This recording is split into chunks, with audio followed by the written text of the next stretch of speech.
Assalomu alaykum. Bugungi darsimiz Excel'da misol uchun oddiy jadval qilayotgan paytimizda, mana bunday holatda jadval qilayotganimizda bunday kirib jadval qilishimiz kerak. Yana bir nechta qilgandan keyin yana qilib jadval qilishimiz kerak. Uning uchun mana yana bir nechta qilmoqchi bo'lsak, jadval все granitsani, ya'ni kirganimizdan keyin все granitsani bosishimizga to'g'ri keladi. Ya'ni bu bizda bir qancha vaqtni olishi mumkin. Undan ko'ra biz yozuvni yozib ketaverak, jadvalda o'zi hosil bo'lib ketaversin avtomat holatda. Ya'ni bir nechta jadvalimiz bo'lsa ham, jadval to'ldirayotgan paytimizda biz qayergacha chegara bersak, o'zi yozgan paytimizda o'zi jadval hosil qilib ketaversin. Misol uchun belgilaymiz. Ikkita qatorga biz qilmoqchimizmi? Mana A bilan B ni belgilaymizda va условный formatga kiramiz. Kirganimizdan keyin mana soздать правильно bosamiz. Bosganimizdan keyin qarang, mana formula kiritish bo'limi bor. Использовать degan formula degan joyga mana formulani kiritishni boshlaymiz.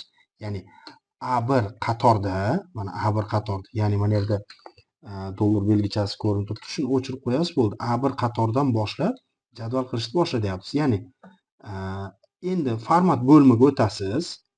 Format bo'limiga o'tganingizdan keyin mana granitsani bosib qo'yasiz. Ya'ni har yozganimizda o'zi granitsa bo'laversin.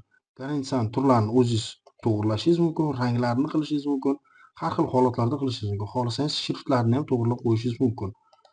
Chistoylarni qanday holatda turishini biz hozir faqat jadval qilishini ko'ryapmiz. Mana OK bosdim. Va misol nomer stranitsada doimgidek 1, to'g'rimi? Va qatorni to'g'rilab qo'yamiz. Centerga hammasini time qilib qo'yamizda, mana 1, 2, ko'rdingizmi? 3 deb.